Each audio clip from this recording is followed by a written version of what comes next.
For most Americans, the caboose is pure nostalgia. A red car at the end of a train, a moving symbol of classic railroading. You see it in old photos, family memories, even children's books. But the caboose wasn't a decoration. It wasn't there because railroads were romantic. It was there because railroads were dangerous, complicated machines, and the caboose helped keep them under control. So when cabooses disappeared, the public story sounded simple. Technology made them obsolete. That story is convenient. It's also incomplete, because cabooses didn't vanish because they stopped working. They vanished because railroads decided keeping people back there was too expensive, and once that decision was made, someone benefited enormously, and someone else paid for it. Tonight we're answering two questions. Why did railroads kill the caboose? And who actually paid the price? Let's start with the basics. And no, not the fun facts basics. The caboose was the rolling workplace of the rear crew. It wasn't just a place to sit, it was a system. From the caboose, workers monitored the train for problems that were invisible from the locomotive: dragging equipment, shifted loads, smoke or sparks, hot bearings before they became a fire, brake issues, coupler damage, anything that could turn into a derailment or a catastrophe. The caboose also supported operations. If the train stopped on a main line, someone had to protect it. That meant flagging, physically going back with signals to warn approaching trains. In the era before universal radio coverage and modern dispatching, that wasn't optional. It was survival. And yes, cabooses were also where paperwork happened, where crews ate, where they waited out delays, where the railroad's rear-end decision-making lived. So when people say cabooses became unnecessary, what they really mean is railroads found another way to accept the risks and reduce the labor. That distinction matters. The official story: technology replaced it. Here's the version you've probably heard. Railroads removed cabooses because of two-way radios, better air brake systems, wayside, defect detectors, and especially the end-of-train device, the EOT, sometimes called the FRED. The EOT did a few key things. It flashed a rear light for visibility. It monitored brake pipe pressure. It transmitted data to the locomotive. And on many systems, it allowed an emergency brake application from the rear, at least in theory, at least in specific configurations. And that sounds like a clean replacement. But here's the problem. The caboose didn't only transmit data, it provided judgment. An EOT can tell you pressure. It cannot tell you that something feels wrong. It cannot smell an overheating bearing. It cannot spot a subtle sway in a car that signals a shifted load.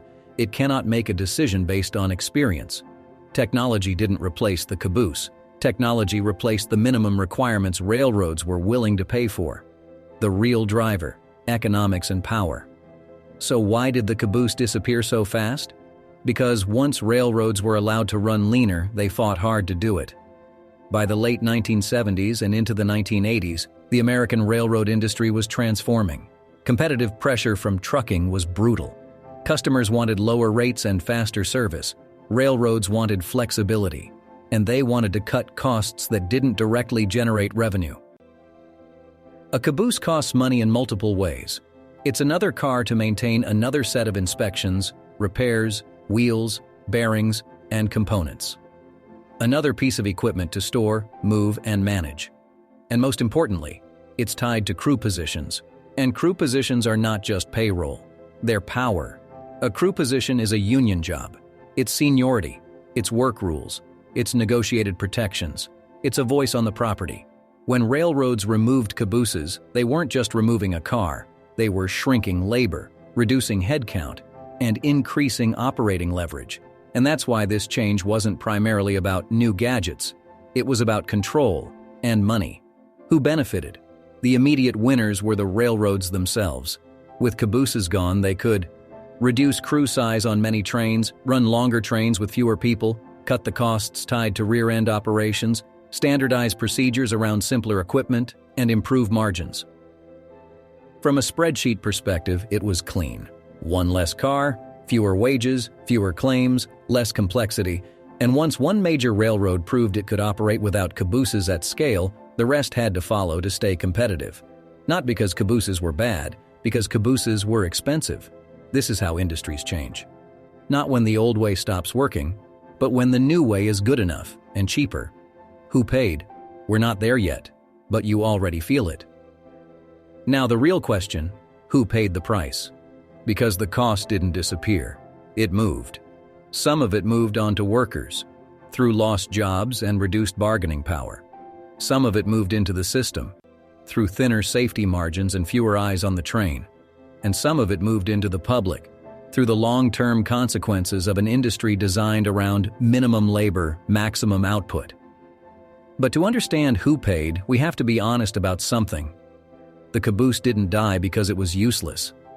It died because humans cost more than equipment. And that's the part railroads rarely say out loud. So in the next section, we're going to look at what exactly was lost when cabooses vanished. The jobs, the redundancy, the decision-making, and why technology is only half the story. Because the caboose wasn't just removed, it was killed, and someone profited from it.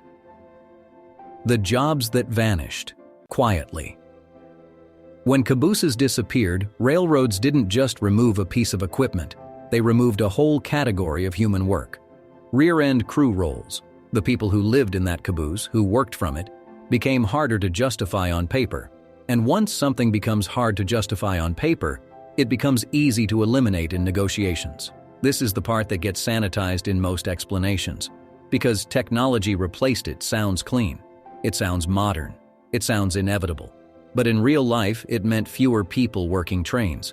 It meant fewer jobs that could support a family in railroad towns. It meant less seniority progression, fewer openings, fewer stable careers. And it wasn't just the big cities.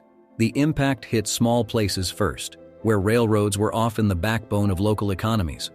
You remove crew needs, you reduce local call-outs, you reduce the reason to keep facilities staffed, you reduce the reason to keep a local presence at all. So yes, railroads saved money, but the people who once relied on that system paid. And here's the deeper point. The caboose wasn't just labor, it was labor with leverage. That matters because eliminating cabooses wasn't just about efficiency. It was also a strategic win in the long fight over who controls railroad operations, management or labor. The safety margin that got thinner. Now let's talk about something more controversial. Did removing cabooses make railroading less safe? The honest answer is, it changed safety, and it changed how risk is managed. Modern railroading is not unsafe by default, but cabooses provided something that's hard to measure: human redundancy. A rear crew didn't just exist to apply brakes. They existed to observe reality. They could see a shifted load before it became a derailment. They could catch dragging equipment before it tore up track and switches. They could respond in real time based on what they saw, not just what a device reported. An end-of-train device can send numbers. It can flash. It can transmit pressure, and that's valuable. But it can't interpret the world, and that's where the safety margin thinned. Because the caboose didn't eliminate accidents, it reduced the time between problem begins and problem is noticed. If a problem is caught early, your outcome is usually smaller: a stop, a repair, a delay. If a problem is caught late, your outcome can be bigger: a derailment, a hazmat incident, a multi-day shutdown.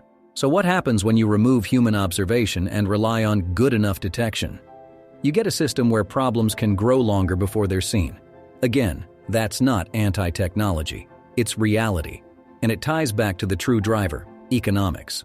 Because once railroads accepted the idea that good enough is enough, the caboose became an expensive luxury, the myth of the perfect replacement. There's a reason the technology replaced cabooses story feels so satisfying. It suggests a clean one-to-one swap. Caboose out, device in, problem solved. But the caboose wasn't just one function. It was many functions bundled into one rolling platform: observation, communication, protection, operations, human judgment. End-of-train devices replaced only part of that, and the rest wasn't replaced. It was reclassified. What used to be a crew's job became an acceptable operational risk. What used to be a human check became a wayside detector problem. What used to be handled immediately became report it when you can. This is how systems don't break. They simply become thinner. Thinner systems still work.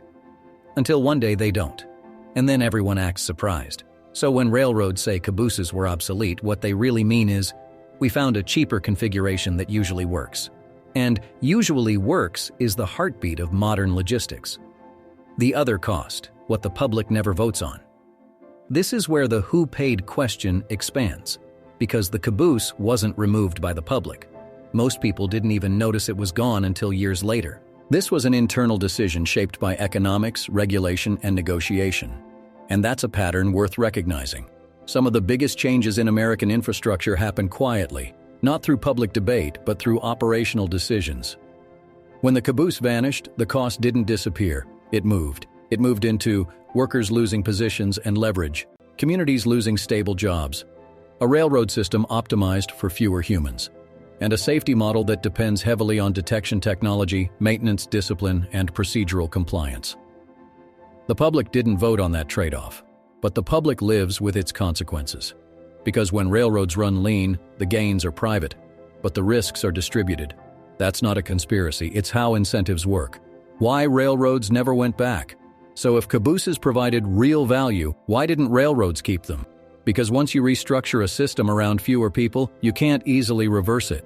To bring cabooses back would mean bringing back crew needs, changing work rules, accepting higher operating costs, rebuilding a culture of rear-end operations. And railroads don't do that voluntarily, not unless the money forces it, not unless regulation forces it, not unless public pressure becomes real. And even then, industries rarely return to the old model. They move forward into new solutions. So cabooses weren't removed and then forgotten. They were removed and then replaced by a new reality, a railroad designed around maximum throughput with minimum labor. The real conclusion: cabooses were a warning sign. Here's the final point. And this is why this story matters beyond nostalgia. The caboose was an early signal of where modern railroading was heading. It proved a powerful lesson to the industry.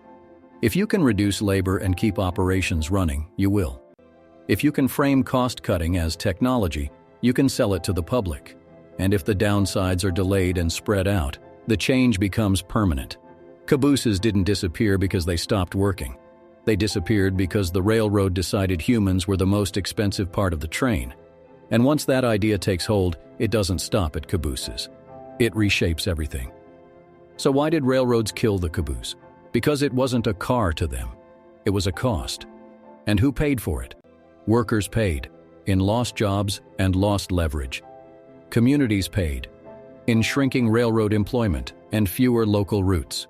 And the system paid, by trading human redundancy for good enough detection. Now I want to ask you something. If cabooses were still around today, would railroading be safer? Or would it just be more expensive? And that's why it had to die. Drop your answer in the comments.